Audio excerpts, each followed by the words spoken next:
Hormuz may have been only the beginning, as a new maritime flashpoint now threatens global trade.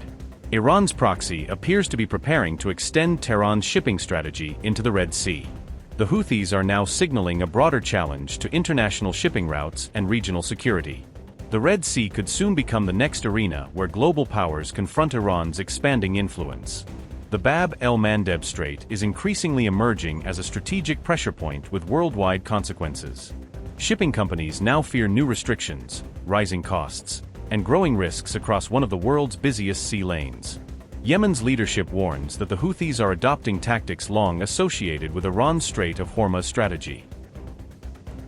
Yemen's foreign minister-designate said, and I quote, "The Houthis want to copy the Iranian model, and this will shut down two main straits, the gateways into the Gulf and Red Sea.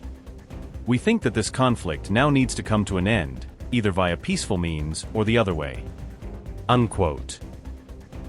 The Houthis are seeking greater leverage over one of the world's most strategic shipping corridors. Global trade routes are now facing growing uncertainty as the Red Sea crisis deepens. Saudi-linked vessels have become key targets as the Houthis widen their maritime campaign. Missiles, drones, and blockades are transforming the Red Sea into a new battlefield.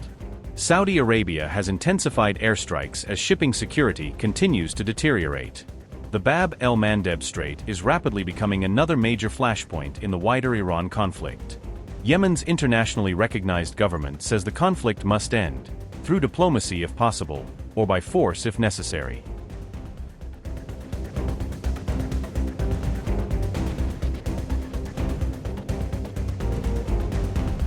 The Saudi-Houthi conflict continues to intensify even as Iran and the United States have temporarily paused their direct military confrontation.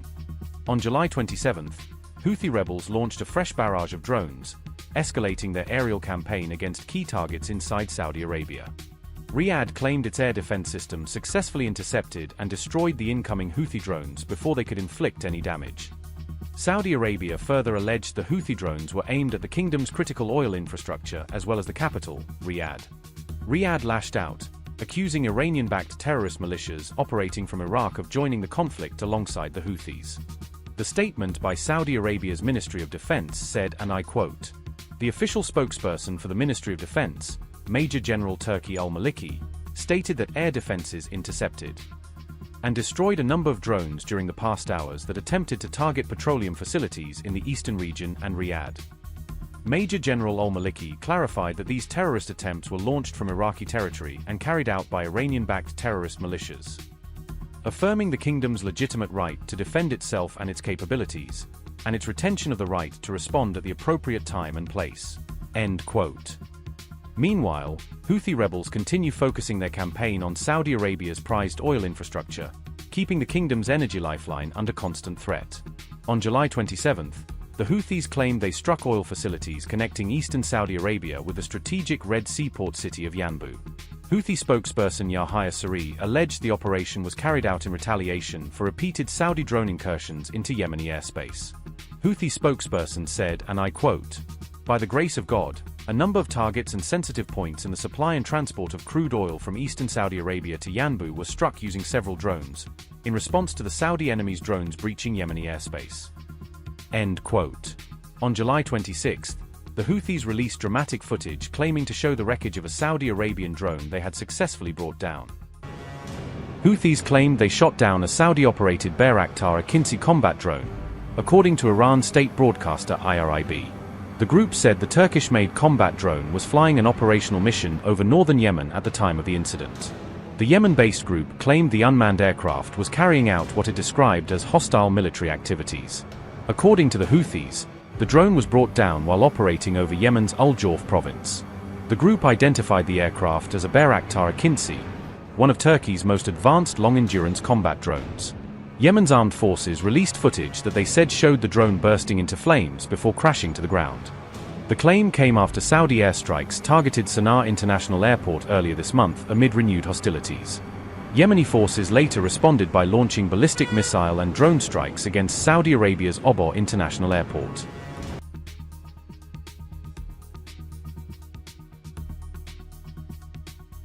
Gulf nations have come out strongly against the Houthi campaign, warning that the conflict risks destabilizing the wider region. US ally Jordan strongly condemned the drone attacks launched toward Riyadh from Iraqi territory, calling them a dangerous escalation.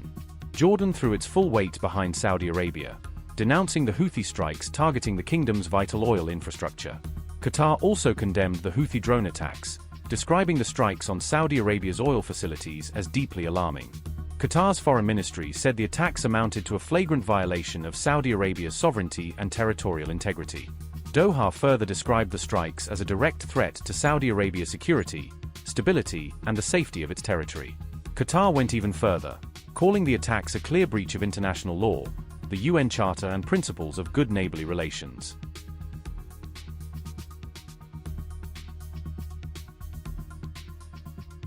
Clashes erupted between Yemeni forces and Saudi-backed militias in Yemen's Al Jawf province, according to Press TV. Airstrikes also targeted Houthi reinforcements in Marib and Al Jawf provinces, Yemen TV reported, as fighting intensified. The broadcaster said the strikes hit missile launchers, Katyusha rocket sites and weapons depots used by Houthi forces.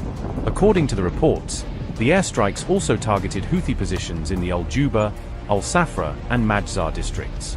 Yemen TV reported that several Houthi fighters, including missile specialists, were killed during the latest strikes. The escalation followed recent Houthi threats to target Saudi-linked commercial shipping operating in the Red Sea.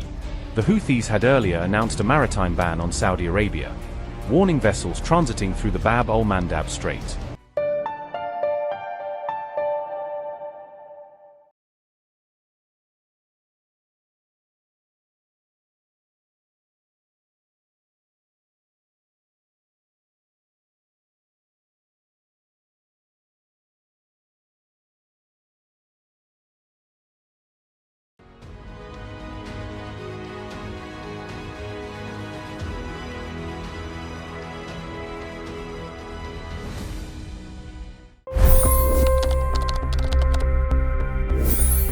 $25 crore गरीब गरीबी को परास्त करके बाहर निकले।